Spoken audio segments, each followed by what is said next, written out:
Assalamualaikum warahmatullahi wabarakatuh. Halo semuanya teman-teman. Selamat siang. Selamat datang kembali di channel kesayangan kita, channel Elo Entry. Dan masih bersama saya Elo dimanapun teman-teman berada. Semoga teman-teman selalu dalam keadaan sehat walafiat, tanpa kekurangan satu apapun. Amin amin ya robbal alamin. Dan pada kesempatan yang baik ini saya akan membawakan satu kisah dari Nirmala. Wow, penulis asal Banyumas yang kisah-kisahnya selalu menarik untuk disimak ya teman-teman ya. Tapi sebelum kita masuk ke dalam kisahnya, buat teman-teman yang mungkin belum subscribe channel Elo Entry, yuk bisa diklik dulu tombol subscribe. Jangan lupa lonceng notifikasinya juga dinyalakan agar teman-teman selalu mendapatkan notifikasi dari konten-konten yang akan kami upload selanjutnya. Dan untuk channel Lilo Entry kami upload setiap hari teman-teman ya, setiap siang jam 12 siang waktu Indonesia bagian Barat. Gak pakai berlama-lama lagi, pasti dengan sabaran kan untuk masuk ke dalam kisahnya.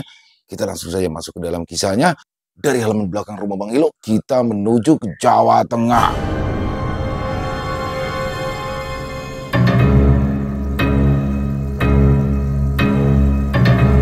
Kopi hitam di warung angkringan Mas Roni. Desa Sukasari telah kembali ramai seperti dulu. Jalanan-jalanan yang rusak kini telah diperbaiki. Hutan dan perbukitan yang sempat gundul kini mulai hijau, meski masalah air dan banjir belum juga tuntas sampai saat ini. Pagi itu, Roni pergi ke pasar untuk berbelanja. Ini adalah rutinitasnya setiap pagi sebagai pemilik warung angkringan. Ada daftar belanja yang sudah disiapkan oleh istrinya sejak semalam. Beberapa orang menyapanya ketika mereka berpapasan di jalan. Tak jauh dari pasar, Roni melihat seorang berdiri termenung sembari membawa seikat kayu bakar. Ya, itu adalah Samsul, salah satu tetangga Roni. Meski jarak rumah antara keduanya sekitar 100 meter, Samsul tinggal di sebuah gubuk kecil di dekat area persawahan, sementara Roni tinggal di pemukiman penduduk dekat sawah itu. Meski bertetangga, mereka tidak sering menyapa satu sama lain karena Samsul mengalami gangguan kejiwaan. Dulu, pada saat masih remaja, Samsul pernah belajar ilmu kebal kepada seseorang yang sudah dianggapnya sebagai guru. Dia melakukan banyak ritual dan mendatangi tempat-tempat keramat di Sukasari untuk mencari wangsit. Namun, bukannya sakti, Samsul malah menjadi gila, ditambah dengan kematian mendadak kedua orang tuanya membuat Samsul menjadi semakin gila dan mengasingkan diri. Abdul, satu-satunya saudara yang Samsul miliki, telah memiliki istri dan juga anak. Dia hanya datang sesekali menjenguk adiknya untuk memberi makan. Kadang warga sekitar juga memberikan beberapa peralatan yang sudah tak terpakai kepada Samsul. Tidak banyak warga yang mau berbicara dengannya karena takut. Roni kembali melajukan sepeda motornya ke pasar. Hiruk-pikuk pasar membuat pikirannya sedikit tenang. Roni membeli semua yang biasa ia perlukan. Tempe untuk mendoan, tahu kopong untuk membuat tahu berontak, ati ampela yang akan ia bacem, dan beberapa bumbu dapur. Tangannya cekatan memilih barang seperti sudah hafal betul kebutuhannya. Ketika semua belanjaan sudah lengkap, Roni berjalan menuju parkiran sambil menenteng cangkingan. Dia mengendarai motor seperti biasa. Beberapa orang menyapanya dan dia hanya balas tersenyum sesampainya di rumah Tika sudah menunggunya. "Mas, beli kolang-kaling titipanku enggak?" Roni langsung menepuk jidatnya. "Aduh, aku lupa. Maaf banget ya sayang, aku lupa. Padahal aku udah nungguin. Ya wis, aku balik ke pasar ya, kamu tunggu." "Gak usah mas, kelamaan. Lagian jam segini juga tukang kolang-kalingnya sudah pergi." "Aduh, jadi gimana dong? Aku gak enak ini." "Gak apa-apa, besok aja. Yang penting besok jangan sampai lupa." Siang itu, ia menyiapkan semua bahan dengan istrinya seperti biasa. Ati ampela yang sudah diungkap dengan bumbu kuning kini ditusuk menjadi sate jeroan. Telur puyuh yang sudah disemur juga ditusuki. Menjelang sore, ketika semua dagangan sudah dinaikkan ke atas gerobak, Tika menghampiri Roni. "Mas, iya, kamu kenapa? Kok pucat? Pusing? Mau dikeroy? Atau mau dianterin ke dokter?" "Gak usah mas, aku mau tidur aja. Hari ini kamu diangkringan sendirian gak apa-apa kan?" "Beneran gak mau dikerokin?" "Iya, lagian bermuter kerokan juga gak bagus." "Ya udah, tapi kalau masih pusing kamu bilang ya." "Iya mas, kamu hati-hati ya. Semoga hari ini dagangannya laris." "Amin. Makasih ya sayang." Setelah pamit, Roni mendorong gerobaknya menuju tempat biasa ia mangkal. Warungnya berdiri di dekat perempatan, di bawah pohon trembesi tua.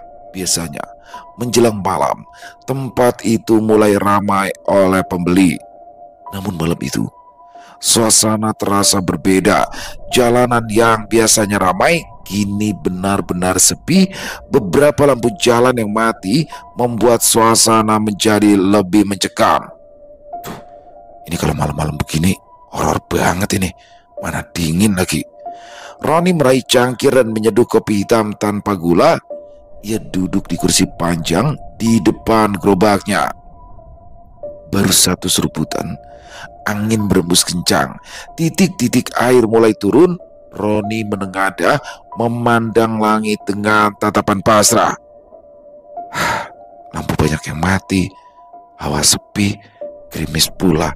Duh, makin horor aja ini. Dia beranjak dan melebarkan terpal di atas gerobak agar dagangannya tidak basah terkena tampias.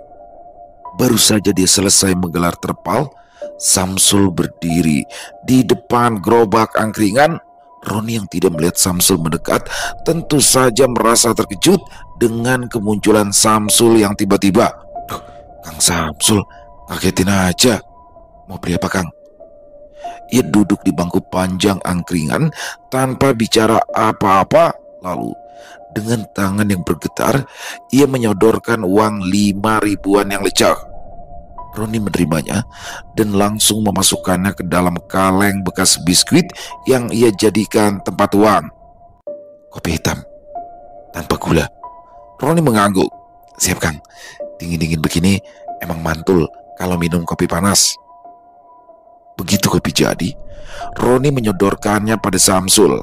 Lelaki itu meraihnya, meniup sebentar, lalu meneguk sekali. Setelah itu, ia bangkit berdiri dan berbalik meninggalkan warung. Kang Samsul, kembaliannya 2 ribu." Roni berniat mengejar untuk mengembalikan uang 2 ribu itu, tetapi belum sempat ia berlari, Samsul sudah tidak ada di sana. Dan jalannya cepat banget. Ya wes lah, semoga besok ketemu lagi. Roni mengambil bekas kopi Samsul. Dirinya jelas melihat jika kopinya tadi sudah diteguk, tapi kenapa masih utuh? Namun Roni tidak ingin memikirkannya dan membereskan gelas tersebut ke ember cucian. Sekitar jam 9 malam, ketika hujan mulai reda, suara sandal berdecit di jalanan basah terdengar mendekat. Roni menoleh. Ternyata itu adalah Misno, tetangga yang rumahnya agak jauh dari perempatan, datang sambil menggigil. Jaketnya basah di bagian bahu. Wah, sepi banget Ron. Bikinin kopi panas. Kalau enggak, bisa masuk angin aku. Roni tersenyum tipis. "Siap Kang. Mau pakai gula apa enggak?" "Pakailah, biar hidupku aja yang pahit. Kopiku jangan." Sampean sekarang puitis juga Kang. Keseringan nonton tok-tok, ya jadi begini. Sambil menunggu kopi dibuatkan, Misno merapatkan jaketnya. "Ron, kamu itu gak takut sepi begini?" Takut apa Kang? Kalau ada begal ya baru saya takut." "Itu loh, tumben gubuknya si Samsul, lampunya gak nyala. Mana lampu-lampu jalan juga ikut mati, kan kampret." "Wah, tadi itu Kang Samsul habis dari sini, mungkin lagi ke tempat lain, makanya lampunya masih mati." "Gitu ya? Tumben si Samsul beli kopi, biasanya bengong aja di samping Sir. Lagi kepengen kali Kang, kalau saya malah syukur ada yang beli. Ya iyalah, kamu kan dagang, kalau ada yang beli harus senang. Roni menyodorkan gelas kopi yang masih mengepul. Nih, minum dulu kopinya biar hangat.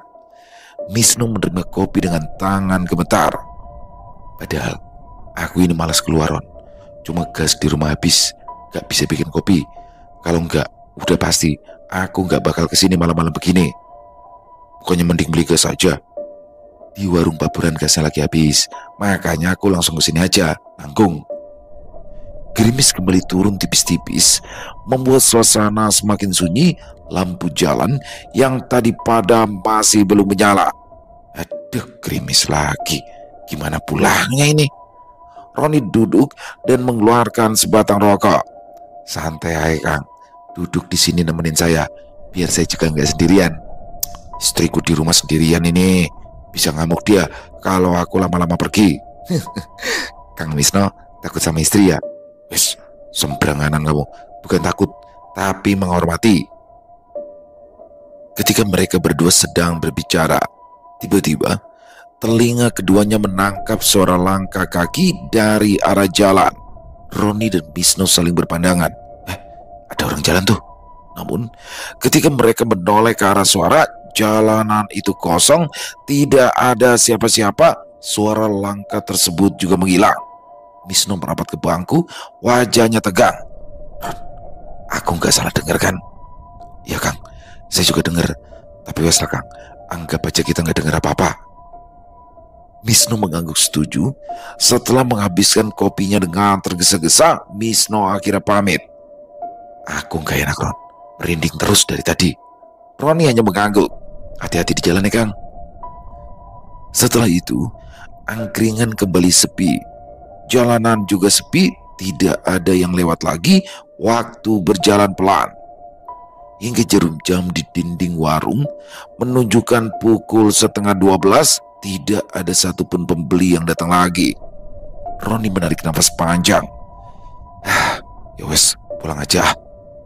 Dia merapikan gelas, memadamkan arang di tungku, lalu menuntun gerobak pelan-pelan. Jalanan desa yang gelap hanya sesekali diterangi cahaya temaram dari rumah-rumah penduduk yang sudah tertutup rapat. Saat melewati pos ronda, langkah Roni terhenti. Samsul duduk di bangku pos ronda, tubuhnya basah kuyup dan pandangannya kosong. Kang Samsul, kenapa duduk di sini? Udah tengah malam, pulang istirahat. Samsul tidak menjawab. Mungkin karena hal inilah orang-orang malas bicara pada Samsul. Bukannya menjawab tapi malah bengong. Roni mendorong gerobaknya lagi menjauhi pos ronda dengan perasaan dongkol. Namun setelah dipikir lagi, untuk apa dia dongkol? Padahal sudah jelas jika Samsul memang dicap sebagai orang tidak waras. Akhirnya dia sampai di rumahnya dan memarkir gerobak di teras rumah. Tanpa menurunkan sisa dagangan terlebih dulu, Roni masuk ke rumah dengan tergesa. Langkahnya terhenti ketika melihat Tika keluar dari dapur. Begitu membuka pintu, ia mendengar suara langkah pelan dari arah belakang. Tak lama kemudian, Tika keluar dari kamar. Mas, kamu ngapain keluar lagi? Roni kebingungan. Keluar lagi? Iya mas, kamu tadi kan udah pulang. Kenapa mau keluar lagi? Apa ada yang ketinggalan? Loh, aku kan baru aja pulang, Tik. Kamu salah lihat kali. Tika menggigit bibirnya terlihat bingung. Loh, terus yang sama aku dari tadi siapa? 10 menit yang lalu kamu masuk ke rumah mas. Udah gitu gak ngomong apa-apa, langsung nyelonong ke kamar. Roni merinding seketika, tengkuknya dingin. Apa? Aku baru aja pulang loh, Tik. Mata Tika melebar. Tanpa banyak bicara, ia bergegas ke kamar, berharap menemukan orang yang dilihatnya tadi. Namun kamar itu kosong. Hanya kasur yang sedikit berantakan, seolah memang ada yang duduk di tepinya. Roni berdiri kaku di ruang tengah. Bulu kuduknya berdiri semua. Sayang, kamu yakin lihat aku? Tika menatapnya, wajahnya pucat. Yakin banget mas, Mana mungkin aku nggak kenalin suamiku sendiri. Mereka berdua saling pandang. Di luar, angin malam bertiup kencang, membuat daun pintu berderit pelan, dan dari arah dapur terdengar bunyi. Seperti ada sesuatu yang jatuh, Roni spontan menoleh. Siapa itu?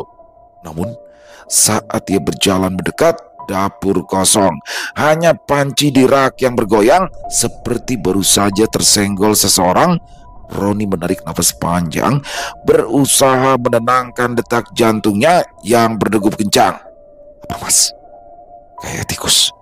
Udahlah, kita istirahat aja. Sudah malam, aku beresin gerobak dulu.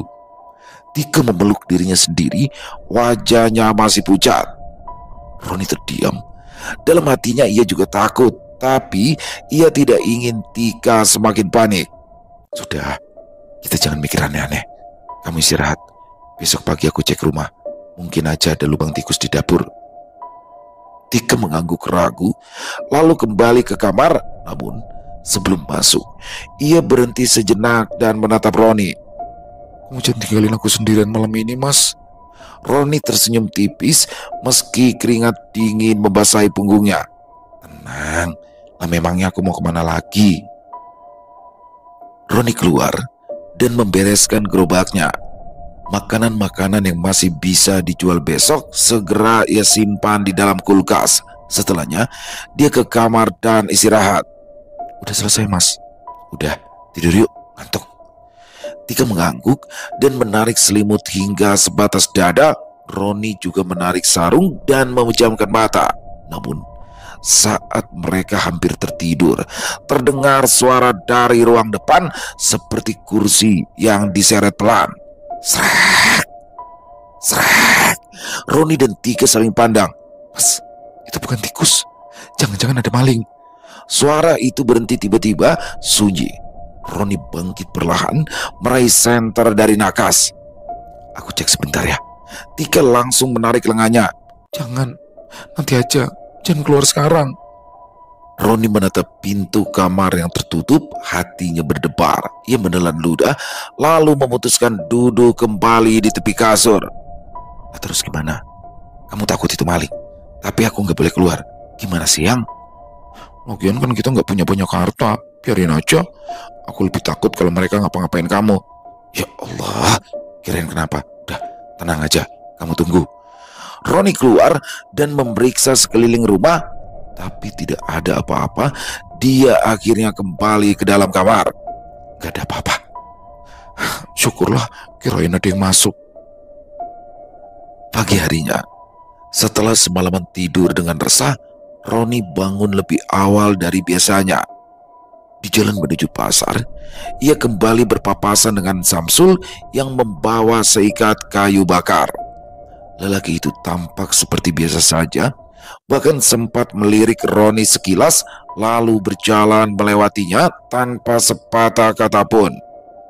Roni menghela nafas, mencoba mengusir rasa tidak enak yang masih tersisa dari kejadian semalam.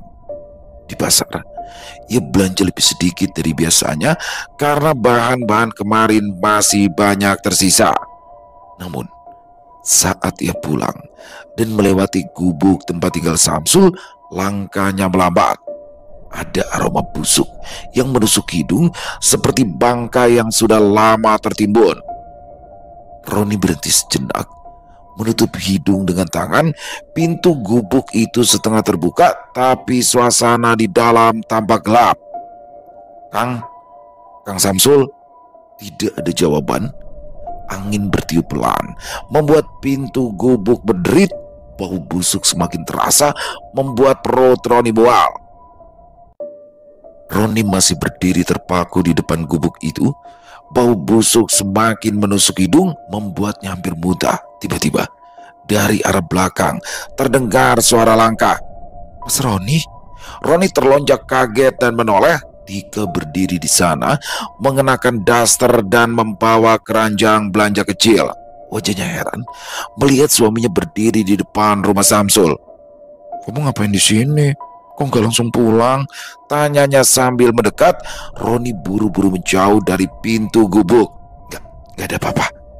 Tika mengernyit, mencium udara sekitar. Bau apa? Kayak bangkai. Ya, aku juga penasaran. Mungkin ada tikus mati. Kang Samsul nggak ada di rumah. Tadi aku lihat dia lagi ke pasar jual kayu bakar. Ya udah, ayo pulang ah. Nanti dikira kita macem-macem. Tanpa sempat memeriksa lebih jauh keadaan rumah Samsul, mereka berdua berjalan pulang bersama. Roni melirik sekilas ke belakang. Pintu gubuk itu masih setengah terbuka, bergoyang pelan. Sepanjang jalan, Roni tak banyak bicara. Tika sesekali melirik suaminya, merasa ada yang disembunyikan. Sore itu, hujan turun sejak waktu asar. Awalnya hanya gerimis, tapi lama-lama menjadi deras, membuat halaman rumah becek dan jalanan licin. Roni duduk di teras sambil menatap langit yang gelap.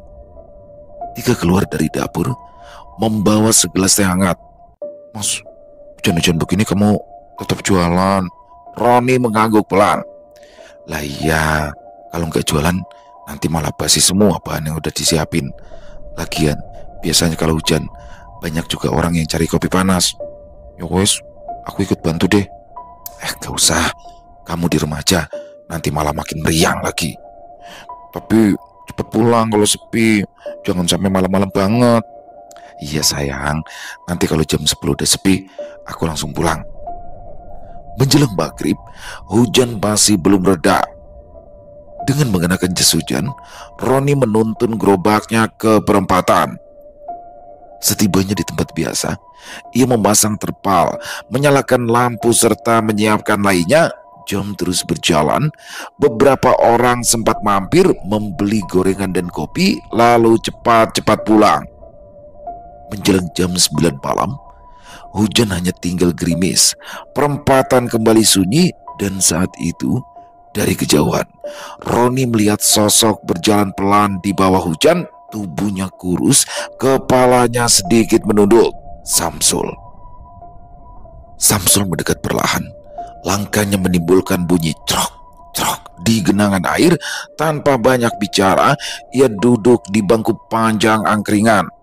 Kopi hitam, pahitan. Siap Kang. Dia segera menyiapkan kopi. Tangannya sedikit gemetar saat menuang air panas. Aroma kopi hitam yang wangi segera menguar. Samsul tetap diam, hanya menatap lurus seperti tidak peduli dengan apa yang terjadi di sekitarnya. Begitu kopi jadi, Roni menyodorkannya. Samsul mengambil cangkir itu tanpa mengucapkan sepatah kata pun, lalu meneguk perlahan. Uap panas mengepul, tetapi Samsul tetap meneguknya seperti sedang minum kopi yang sudah dingin. Beberapa menit kemudian, tanpa menoleh, Samsul berdiri. Ia meletakkan uang 5 ribuan yang basah di atas meja. Kang, jangan lupa kembaliannya. Roni menunduk dan mengambil uang kembalian di toples. Namun saat ia mendongak, Samsul tidak ada. Pria itu sudah menghilang. Roni memandang uang itu lama. Udah 2 hari beli kopi kok nggak pernah ambil kembaliannya ya? Apa Kang Samsul udah lupa sama nilai uang?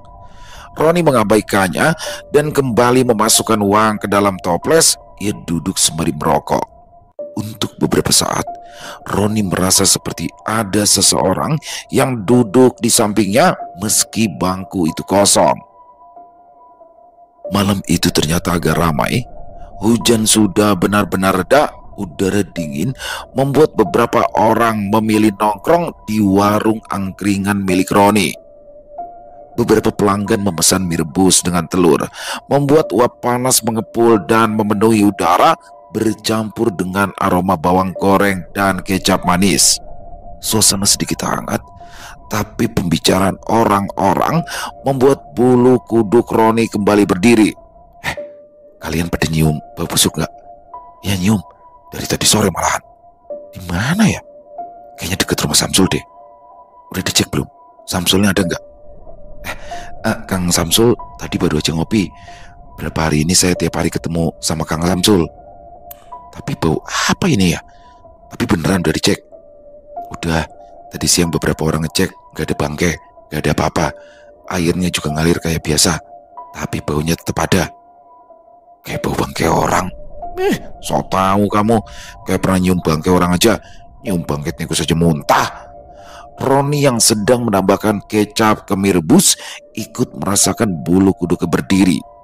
Kata-kata itu membuatnya teringat aroma busuk yang ia cium di depan gubuk Samsul pagi tadi. Jangan ngomong sembarangan dong, bikin kayak enak makan aja. Mereka kembali bercakap-cakap, mencoba mencairkan suasana, tapi bau busuk itu memang seperti ikut terbawa ke angkringan. Sesekali Roni mencium samar-samar aroma itu di sela-sela wangi mie rebus. Malam itu ternyata ramai hingga lewat tengah malam.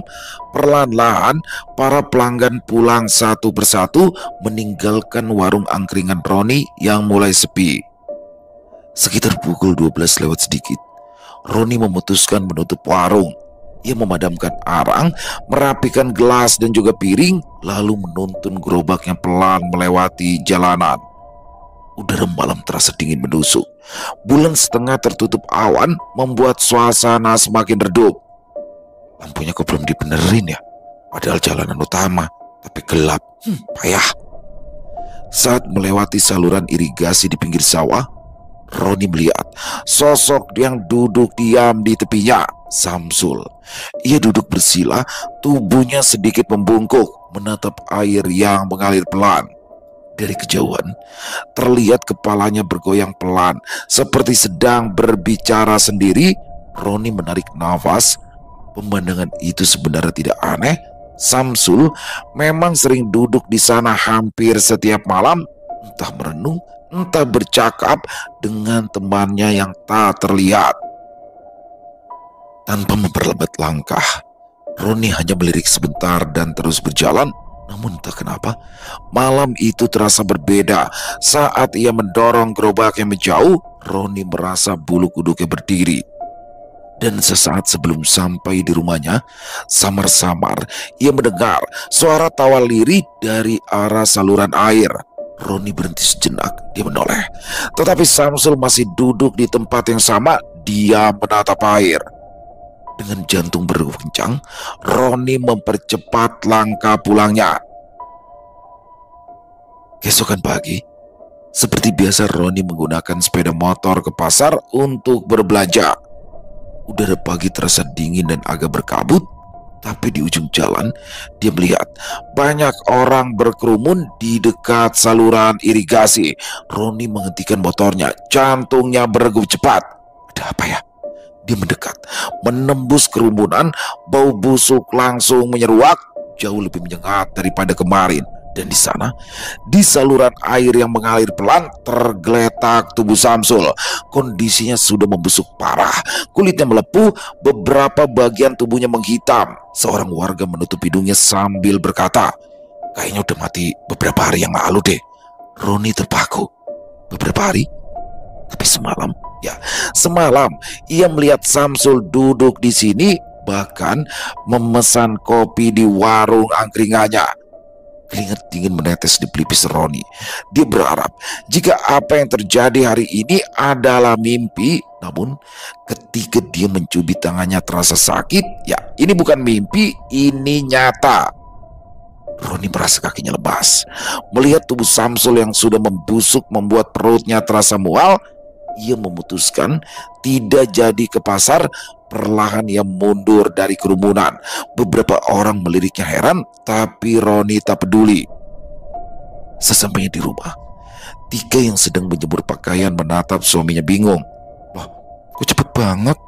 Biasanya jam segini kamu masih di pasar, Mas." Roni memarkirkan motornya di depan rumah, wajahnya pucat. Di saluran irigasi ada mayat. Tika menatapnya kaget. Mayat siapa, Mas?" "Mayat Samsul, udah busuk. Kayaknya udah kerendam lama di air, yang." Tika terdiam, kedua tangannya gemetar memegang jemuran. "Jadi, yang kemarin kamu lihat jual kayu bakar siapa?"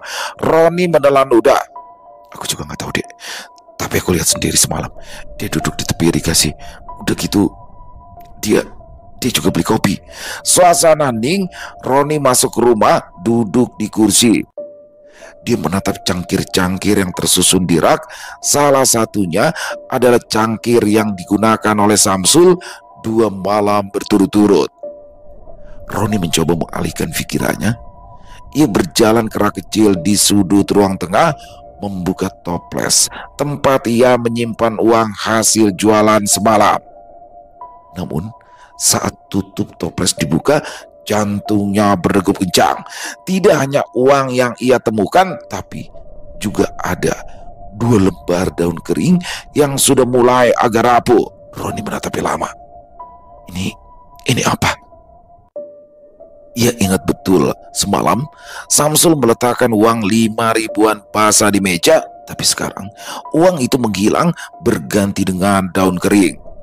Tangan Roni bergetar saat ia memegang daun itu. Keringat dingin mulai membasahi punggungnya. Tika datang dari dapur, wajahnya cemas. "Kenapa, Mas? Lihat ini." Tika memandang dengan dahi berkerut. "Daun? Ya, ada di toples uang. Uang dari Samsul semalam." Tika menatap Roni lama, lalu wajahnya berubah pucat. "Mas, kalau benar, berarti yang datang semalam bukan..." Kata-katanya terputus. Siang itu, jenazah Samsul dimakamkan di pemakaman desa. Prosesi berjalan sederhana, hanya dihadiri beberapa warga yang masih peduli padanya. Roni ikut mengantar, tapi sepanjang acara dadanya terasa sesak, pandangan matanya terus terbayang malam ketika Samsul duduk di tepi irigasi. Di sore harinya, ia kembali membuka warung angkringan seperti biasa. Tika diminta tetap di rumah karena Roni tidak ingin istrinya ikut merasakan suasana aneh yang ia rasakan belakangan ini. Namun, malam itu berbeda. Biasanya, menjelang Isya sudah ada beberapa pembeli, tapi kali ini sepi. Jalanan lengang, hanya sesekali terdengar suara anjing menggonggong di kejauhan. Roni duduk di bangku panjang. Sesekali, Roni menoleh ke arah saluran irigasi. Jam menunjukkan hampir pukul 10 malam, tapi belum ada satupun pembeli. Udara terasa semakin dingin, lalu tiba-tiba Roni mendengar suara langkah kaki mendekat pelan, teratur, seperti seseorang yang sedang berjalan di genangan air. Namun, ketika ia menoleh, jalanan kosong. Roni berdiri, jantungnya berdegup semakin cepat. Dia merasa ada sesuatu yang berdiri tepat di sebelah warungnya. Meski mata tak bisa melihat, bau busuk perlahan tercium lagi. Akhirnya, rasa takut mengalahkan niat Roni untuk menunggu pembeli. Dia mematikan arang, merapikan piring dan gelas dengan tergesa. Sudah cukup untuk malam ini. Gerobaknya didorong pelan, menyusuri jalanan desa yang sepi. Lampu-lampu rumah warga sebagian besar sudah padam. Saat melewati saluran irigasi, langkah Roni terhenti. Di pinggir irigasi, tampak seseorang duduk, punggungnya membungkuk, kepalanya sedikit menunduk, seolah sedang menatap air. Dari kejauhan, tubuh itu tampak mirip dengan Samsul. Baju lusuh, rambut acak-acakan, posisi duduk yang persis seperti biasanya. Roni berdiri kaku. Astagfirullah. Jantungnya berdetak kencang.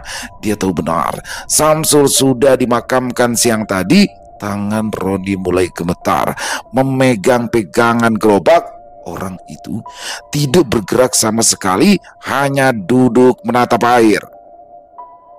Roni menelan ludah, lalu memutuskan untuk melewati tempat itu secepat mungkin. Ia mendorong gerobaknya sambil menahan nafas. Namun, saat jaraknya tinggal beberapa meter, orang itu perlahan menoleh.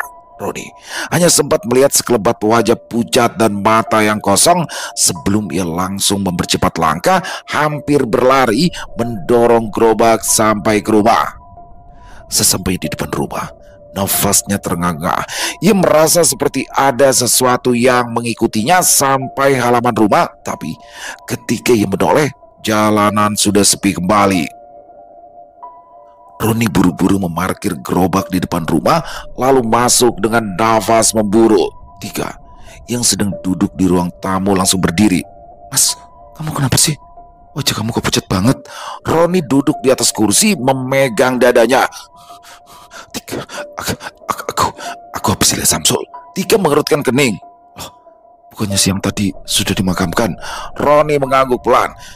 "Ya, tapi aku lihat dia lagi duduk di pinggir irigasi. Posisinya persis kayak biasanya." Tika menutup mulutnya dengan kedua tangan, wajahnya ketakutan. Suasana rumah menjadi hening, lalu terdengar tok tok tok, tok tok tok. Keduanya saling pandang. Suara itu terdengar lagi, pelan, teratur, seperti ada yang mengetuk. Roni menelan ludah, berdiri pelan, lalu mengintip lewat jendela. Di luar, gerobaknya yang tadi ia parkir tampak bergoyang pelan, padahal angin malam tidak terlalu kencang.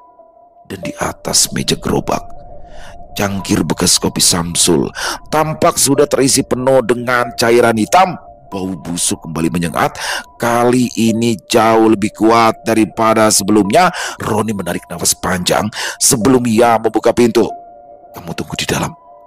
Tika ingin menahan, tetapi melihat wajah suaminya yang tegang, ia hanya mengangguk. Roni melangkah keluar perlahan. Udara malam terasa menusuk tulang. Gerobaknya masih bergoyang pelan, seolah ada yang baru saja duduk di sana. Dia mendekat, memeriksa. Cangkir di atas meja gerobak masih penuh, berisi cairan hitam pekat, mengeluarkan aroma busuk yang menyengat. Roni menoleh ke kanan, ke kiri, dan saat menatap ke ujung jalan, ia tertegun. Ada sosok berdiri memunggunginya. Roni merasa jantungnya berhenti berdetak. Sosok itu tidak bergerak, tapi pelan-pelan kepalanya mulai menoleh. Tidak berpaling seluruhnya, hanya cukup untuk memperlihatkan setengah wajah pucat dengan mata kosong yang menatap langsung ke arah Roni. Dari jarak itu, Roni bisa melihat bibir sosok itu bergerak seperti sedang tersenyum tipis. Cangkir di atas gerobak tiba-tiba bergetar, menumpahkan cairan hitamnya ke meja. Roni mundur selangkah, nafasnya memburu, lalu terdengar suara pelan dari ujung jalan. "Kopi hitam." Begitu mendengar suara itu, Roni langsung pucat pasi. Tanpa berpikir panjang, ia berbalik dan terbirit lari masuk ke dalam rumah. Pintu ditutup keras-keras, hampir menjepit tangannya sendiri. Tika yang sudah ketakutan sejak tadi langsung menghampiri. "Mas, kamu kenapa?" Dia di luar, Tika. Ada Samsul. Dia berdiri di ujung jalan." Tika menutup mulutnya, tubuhnya gemetar. "Jangan bercanda, Mas." "Aku nggak bercanda, Tik." Tiba-tiba terdengar suara ketukan keras di pintu depan. Tok tok tok, tok tok tok. Keduanya saling pandang. Ketukan itu berhenti sejenak, lalu terdengar dari jendela. Tok tok tok. Lalu dari pintu dapur, seolah-olah ada yang mengelilingi rumah mereka dan mengetuk dari segala arah. Bau busuk semakin menyengat, menusuk hidung hingga membuat Roni hampir muntah. Tika mulai menangis. "Mas, aku takut." Roni memeluk istrinya erat, mencoba tetap tenang meski keringat dingin bercucuran. Lampu di ruang tamu tiba-tiba berkedip, lalu padam. Rumah mereka kini gelap gulita, hanya tersisa cahaya redup dari pelita di dapur. Di tengah kegelapan itu, kopi hitam. Dengan tangan gemetar, Roni melepas pelukan Tika. Kita harus kasih dia kopi." Tika menatapnya tak percaya. "Mas, kamu gila? Masa kamu bikinin kopi untuk..." "Tika, kalau nggak dibikinin, dia itu nggak akan pergi." Dia berjalan cepat ke arah dapur. Setiap langkah terasa berat, seolah lantai rumah menahan kakinya. Di dapur, dia mengambil gelas, menuangkan air panas ke dalam teko. Uap mengepul bercampur dengan bau busuk yang entah kenapa ikut menyelinap sampai ke dapur.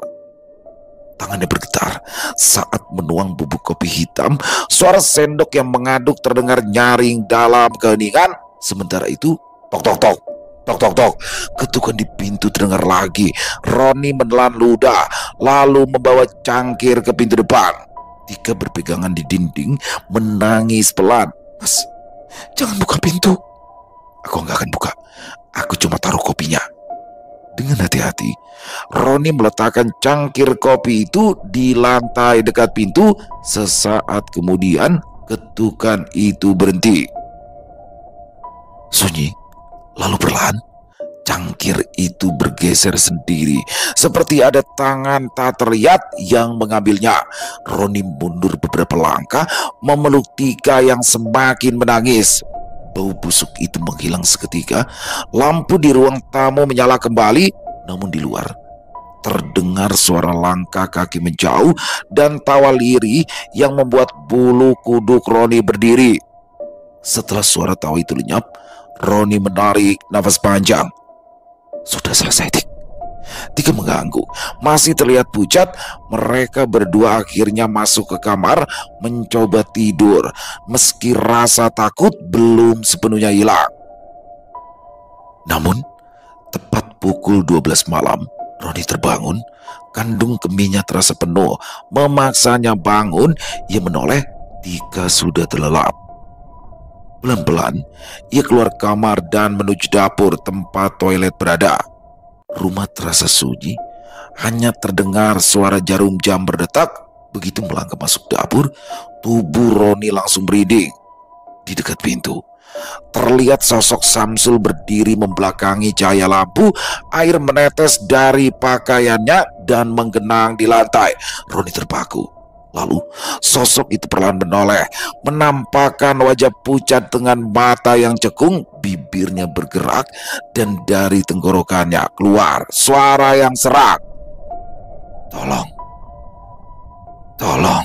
Suaranya terdengar putus-putus, seperti seseorang yang kesulitan bernafas.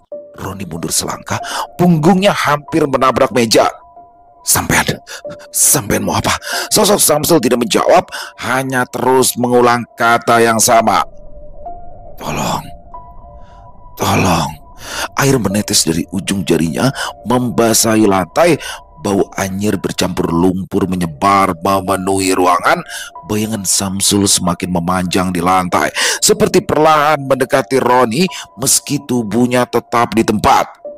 Roni masih berdiri kaku di dapur, nafasnya terengah-engah. Tiba-tiba terdengar suara langkah dari belakang. Mas, kamu ngapain di sini? Roni menoleh, dan saat itu juga bayangan Samsul menghilang begitu saja, seolah larut bersama kegelapan. Bau anyir yang menusuk hidung pun lenyap dalam sekejap. Roni hanya bisa berdiri termangu, keringat dingin membasahi lehernya. Mas, enggak yang, aku cuma mau ke toilet. Tika menatapnya curiga, tapi ia terlalu mengantuk untuk bertanya lebih jauh. Udah cepet, aku takut sendirian di kamar. Roni mengangguk. Setelah Tika kembali ke kamar, ia masih berdiri beberapa detik di dapur, menatap kosong ke arah pintu tempat sosok Samsul tadi berdiri. Dalam hatinya, dia tahu ada sesuatu yang ingin disampaikan oleh arwah Samsul, tapi ia tidak sanggup menceritakan hal itu pada Tika. Dia takut istrinya semakin ketakutan. Akhirnya, ia hanya menarik nafas dalam-dalam, mencoba menenangkan diri, lalu masuk ke toilet. Selama berada di dalam, dia merasa seperti ada mata yang mengawasinya dari balik pintu. Pagi itu, setelah sarapan, Roni memutuskan untuk pergi ke rumah Abdul, kakak kandung Samsul. Abdul tinggal agak di pinggiran desa. Rumahnya sederhana dengan halaman penuh rumput liar. Assalamualaikum, Kang Abdul. Pintu terbuka, tampak Abdul keluar dengan wajah yang sembab. Roni, ada apa? Pagi-pagi kesini. Roni menghela nafas panjang. Maaf, kalau saya pagi-pagi udah ganggu sampean, Kang. Ada yang mau saya obrolin. Abdul mengangguk, mempersilahkan Roni duduk di kursi bambu di beranda. Mau minum dulu teh? Gak usah, Kang, saya gak lama. Ya wes, kamu mau cerita apa? Maaf sebelumnya, bukannya saya mau nambah beban pikiran Kang Abdul, tapi saya rasa kalau ini memang harus diomongin. Sebenarnya ada apa, Toron? Ini tentang Kang Samsul. Samsul, jangan bilang kamu digentayangin juga ya sama dia. Hah? Memang ada yang digentayangin juga? Abdul mengangguk. Ya, katanya ada yang lihat Samsul di dekat gubuknya. Saya pikir dia cuma halusinasi. Jadi cuma saya iya-iyain aja biar cepet. Tapi kalau kamu juga lihat, ya kayaknya nggak mungkin dong. Ini halusinasi berjamaah. Sebenarnya nggak cuma itu, Kang. Apa meneh? 2 hari kemarin, Kang, Samsul itu datang ke warung saya dan beli kopi. Ah, jangan ngawur kamu, Ron. Jenazahnya aja udah hancur begitu. Gak mungkin dia sempat ke warung kamu. Sumpah, Kang. Sumpah. Saya lihat sendiri. Ya, biar uang yang buat bayar kopi saya berubah jadi daun. Tapi saya yakin kalau itu Kang Samsul. Tapi kemarin ini saya nyari-nyari dia waktu ngantri makanan juga nggak ada. Saya pikir dia lagi jual kayu bakar, makanya saya nggak cari-cari lagi. Maaf Kang Abdul. Sudah berapa hari sampai nggak lihat Kang Samsul? 4 harian. Terakhir saya lihat Samsul ini waktu mau cenderes, Ron. Lagian dia sering pergi dari gubuknya, makanya saya juga nggak ambil pusing. Kalau saya ajak Kang Abdul pergi buat meriksa gubuk Kang Samsul gimana? Sampean tersinggung nggak? Memangnya kenapa sih, Ron? Jadi gini, Kang. Semalam itu dia datang lagi minta tolong, tapi saya nggak tahu minta tolong apa. Lawang saya udah takut, jadi belum tahu minta tolong apa. Ya wis, tak tinggal duluan. Abdul menatap jauh ke arah jalan desa. Mungkin adik saya mati nggak wajar, dan dia mau kita tahu siapa yang bikin dia seperti itu. Roni dan Abdul akhirnya sepakat untuk memeriksa gubuk Samsul. Mereka berjalan menyusuri jalan setapak yang sepi. Rumah Samsul sepi seperti biasa. Bau busuk yang kemarin tercium sudah tidak ada, mungkin karena tubuh Samsul sudah dimakamkan. Namun, hawa aneh masih terasa di sekitar sana. Mereka berdua memeriksa sekitaran rumah. Bagian dalam rumah acak-acakan, padahal biasanya tidak begini. Meskipun kurang waras, tapi Samsul tidak jorok. Dia selalu membersihkan gubuknya. Berbeda dengan kondisi gubuk yang sangat berantakan, seperti sengaja diacak-acak. Sekitar 50 meter dari gubuk, Roni berjongkok tiba-tiba. Kang, sini Kang. Di antara rumputan, Roni menemukan sebuah balok kayu. Ujungnya masih ada bercak merah kecoklatan yang sudah menghitam. Jelas, itu adalah bekas darah. Roni menelan ludah. Apa ini adalah kasus pembunuhan? Kang Abdul, kemarin pas nemu mayat Samsul, ada bekas luka nggak di kepalanya? Abdul berdiri, wajahnya menegang. Aku nggak tahu pasti. Jujur saja, Ron. Aku nggak tega lihat adikku lama-lama. Tubuhnya sudah bengkak, membusuk. Orang-orang cuma buru-buru ngangkat dan langsung dimakamkan. Roni memandangi balok itu lama. Di kepalanya mulai terbentuk kemungkinan buruk. Samsul mungkin dipukul sampai mati.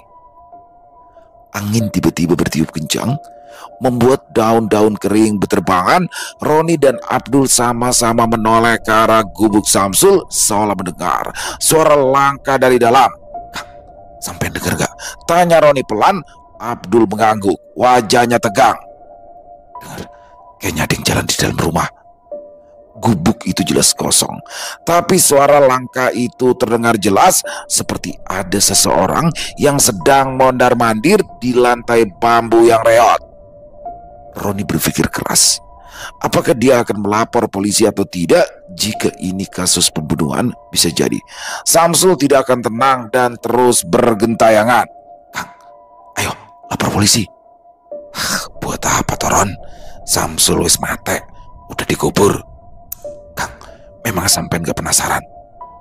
Lah orang sudah mati. Kalau kita usik terus malah jadi gak tenang. Kang, apa sampean serius?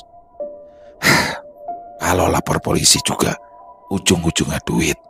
Saya ini udah susah, jangan dibikin tambah susah. Tapi Kang, wes manut, saya ini kakaknya. Saya sudah ikhlas. Wes gak usah diperpanjang lagi. Abdul merebut balok tersebut dan melemparkannya ke saluran irigasi. Kamu gak usah ngomong sama siapa-siapa, gak penting. Setelah mengatakan itu, Abdul berbalik dan pergi. Roni merasa ada yang tidak biasa dari gelagat Abdul.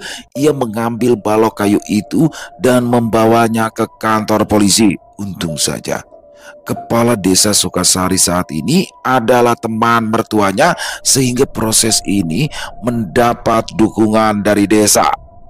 Balok kayu tersebut menjadi alat bukti di kepolisian. Meskipun sudah terkena air, tetapi masih ada jejak sidik jari yang tertinggal.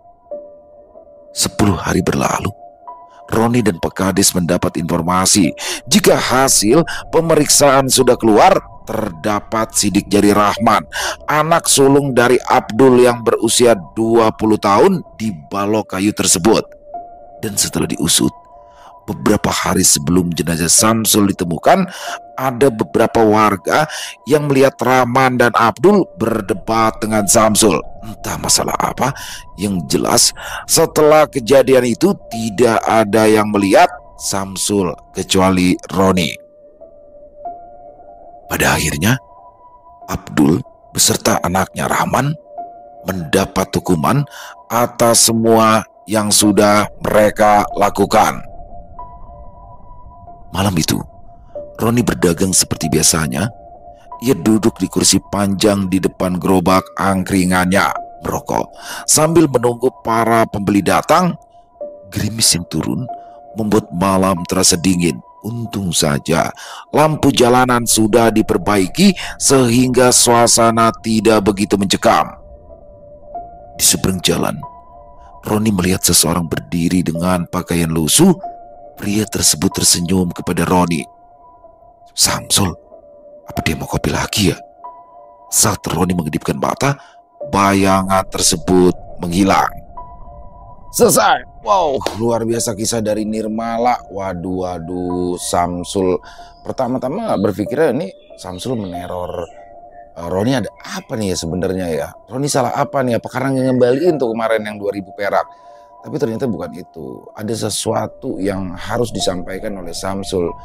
Dan entah kenapa dia memilih Roni sebagai jembatannya ya. Dan selama beberapa hari terakhir, Roni didatangi oleh Samsul, beli kopi nggak dihabisin, bayar, kembalian nggak diambil. Ternyata itu Samsul udah nggak ada tuh di situ. Dan di sini sampai diteror ke dalam rumah juga, kan ngeri banget ya kan. Dan ternyata ada sesuatu yang ingin disampaikan oleh Samsul. Dan Roni akhirnya mendatangi Abdul, kakak dari Samsul. Ternyata ya semuanya terkuak di sini. Abdullah bersama anaknya yang membunuh Samsul. Masalahnya apa? Di sini tidak ditulis karena ini kisah nyata teman-teman ya, jadi nggak berani berspekulasi. Tapi ini kalau saya ya biasanya kalau adik kakak nggak jauh dari warisan deh, apalagi Samsul ini kan udah kurang waras, jadi ada masalah apa ya nggak jauh nih, pasti dia pengen nguasain nih rumahnya, tanahnya atau gimana, sehingga dibunuhlah Samsul. Dan seolah-olah ya begitu saja. Ya mungkin dia meninggal karena kurang waras, udah gitu aja langsung dimakamin, nggak pakai diperiksa dulu, nggak pakai diotopsi dulu. Luar biasa kisahnya, keren pakai banget. Di sini horor dapat, mencekam banget, apalagi waktu Samsul datang ke rumahnya, merinding banget itu, semua digedor-gedor ya kan. Terima kasih Nirmala atas kisahnya yang luar biasa. Ditunggu lagi untuk kisah-kisah selanjutnya, dan semoga kisah barusan menghibur teman-teman semua ya, para pecinta penikmat horor misteri. Lebih khususnya lagi kepada para subscriber dari channel Ilo Entry. Buat teman-teman yang suka dengan videonya, bisa diklik tombol like-nya, tombol jempolnya, boleh juga dibantu di-share ya link videonya ini ke teman-teman yang lain agar juga ikut merasa terhibur. Dan buat yang punya komentar lain, punya pendapat lain, silakan bisa menuliskan di dalam kolom komentar ataupun hanya sekedar saling menyapa.